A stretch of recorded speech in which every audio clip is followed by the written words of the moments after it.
Now 2020 was a hard year for students. Those in keyboard years had to fight a long court battle to finally get their exams cancelled.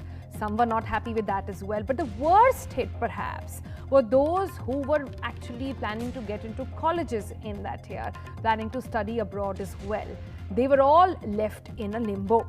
Now come 2021, we seem to be getting some clarity, streamlining on exams, governments taking note of students traveling abroad. They got their vaccines quickly prioritized as well. So they were all set to finally get their life back on track. But then comes a new problem. Sudden flight cancellation. Several students wrote to FII saying that they started receiving texts and emails that their flights had either been cancelled or rescheduled. Some saying that they didn't receive any communication at all, but they had to check and recheck to understand that their flights, for which they paid some hefty amounts, were suddenly not operating. Which are these flights? Is it all only to those who are traveling to the US? Is it thanks to the new travel advisory that has come in?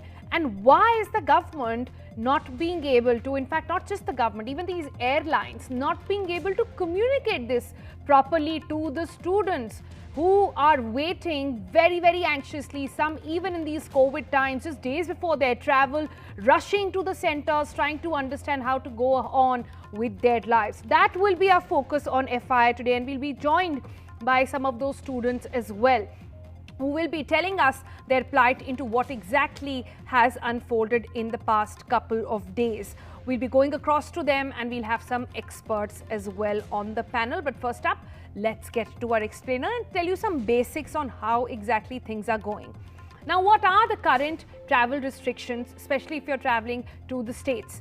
Now, the scheduled international flights remain suspended as of now. All international travel is subject to bilateral air bubble arrangements, which are dynamically changing, remember, because of the way virus is really behaving and how numbers are really having an impact on those decisions as well. Air bubble arrangements restrictive in nature as well, and only non-stop flights permitted in certain cases. Most non-immigrants are restricted from traveling from India to US, but students exempted. That was the understanding so far, but that also seeing an impact and a major hit. So if you are a student and your flight has been cancelled, what should you do? And what happens in a case like that? What's the legal route over here? Let's tell you that.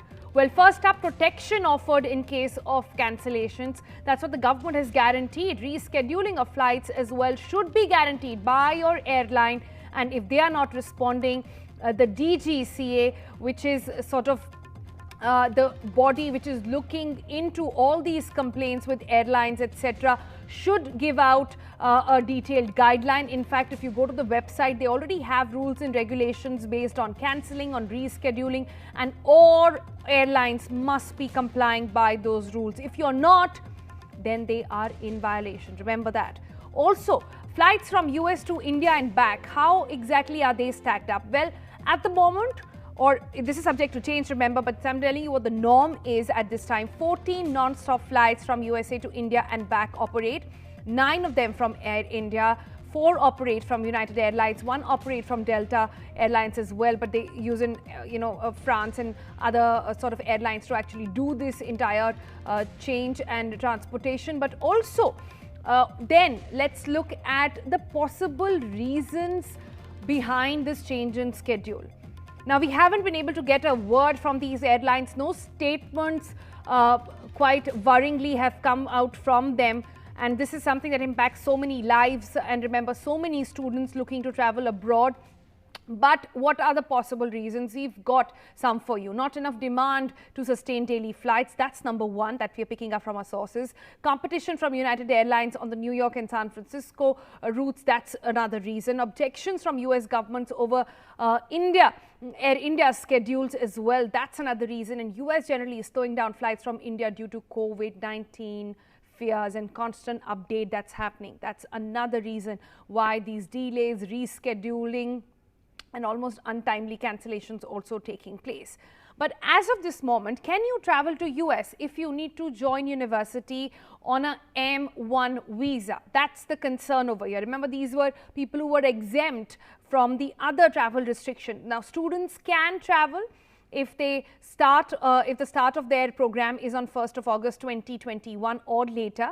That was the understanding, and applicants who qualified as F1, M1 visa will be considered for national interest exemptions as well. That was again the norm that was set out. And if you have a valid F1, M1 visa, you may spend about 14 days in the third country before arriving to US. That was an option, and it was approved, and you did fall in the national interest exemption category and valid for multiple entries into US for about 12 months over there. So all these things were listed out. Yet you see massive confusion among students, not knowing which way to go, people running from pillar to post to try and understand whether or not they will manage to catch their flights, whether or not these flights will be functional and get them to their institutes and to their universities in time. But what exactly has this entire period of turmoil been like?